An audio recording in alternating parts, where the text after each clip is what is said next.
All right, let's just jump right in.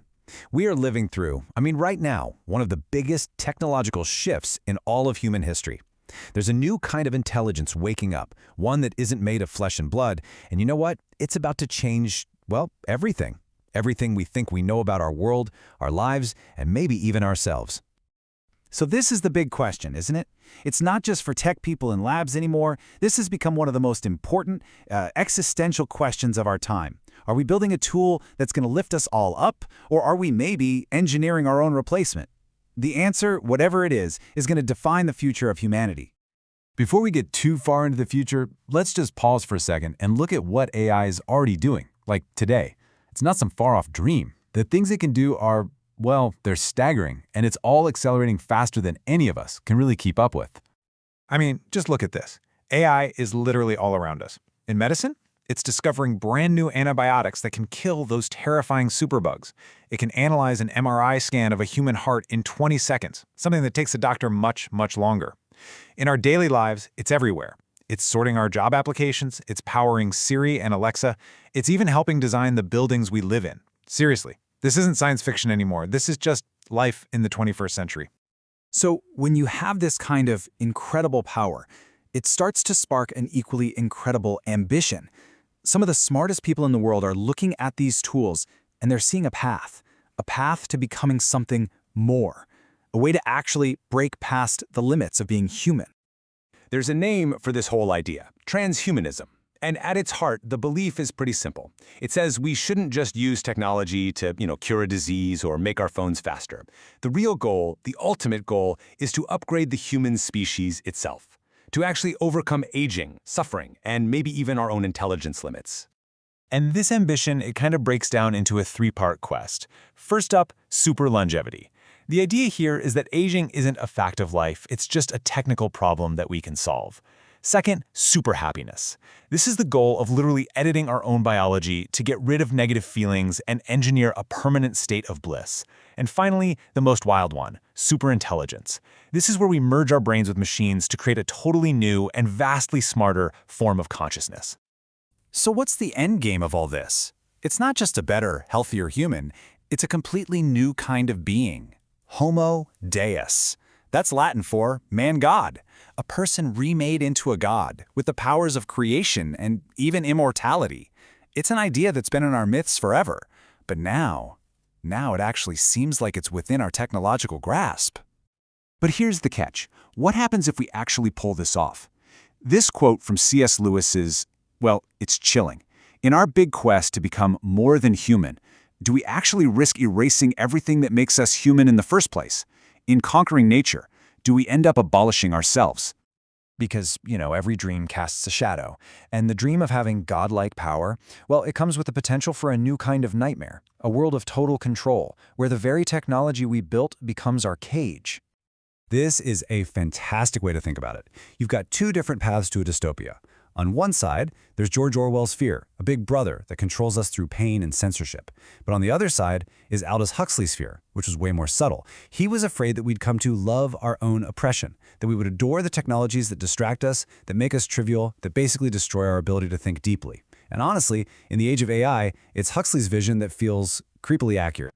So how would this actually work? Well, the same tech that promises to make our world perfect also enables a level of surveillance that dictators of the past could only dream about.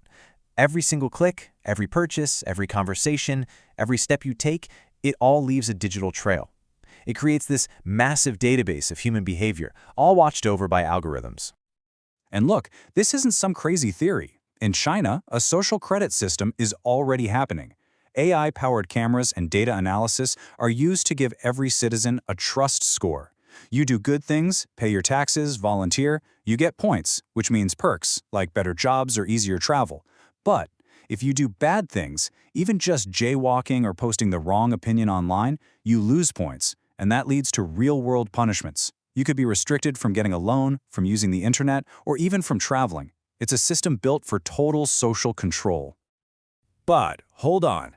This whole vision, both the dream of becoming gods and the nightmare of the surveillance state, it's all built on one huge assumption, that human beings are, deep down, just complex biological algorithms, that we're just machines made of meat. But is that really all we are?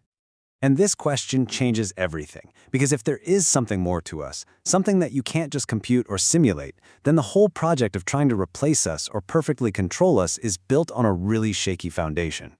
So let's look at what that something more might be. We have consciousness, right? That inner subjective feeling of what it's like to see the color red or hear a sad song. Philosophers call it qualia. AI today has absolutely none of that. We understand meaning, the context behind words, while AI is just an incredibly powerful pattern matcher. We have those sudden sparks of creativity. We have free will to make real moral choices, and we have an inner sense of right and wrong. These are the things that make us human, and they are still completely outside the reach of any algorithm. This is such a powerful thought. The very idea of modern science, this belief that the universe is orderly and we can understand it, it didn't just pop out of nowhere. As Whitehead argues, it came from the belief that if there are laws in nature, there must have been a lawgiver. This points to a universe that has meaning and purpose, a universe where human consciousness isn't just some random accident, but maybe a central feature of the whole show. And that leads us to a totally different vision. Not Homo Deus, man trying to become God, but Imago Dei, which means man made in the image of God. In this way of seeing things, our value isn't something we have to build or engineer with technology. It's already there. It's intrinsic. Our consciousness, our creativity, our ability to know right from wrong, they aren't bugs to be fixed. They're reflections of something much, much deeper.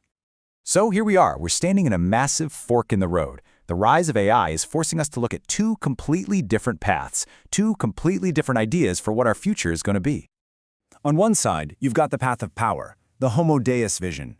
The goal here is to transcend and even replace humanity, seeing us as just algorithms that can be upgraded. And the big risk is a perfectly controlled dystopia, where our quest to become gods actually leads to our own destruction.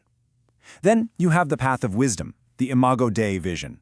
This path says we should embrace what makes us uniquely human, that we should value consciousness, freedom, and moral choice.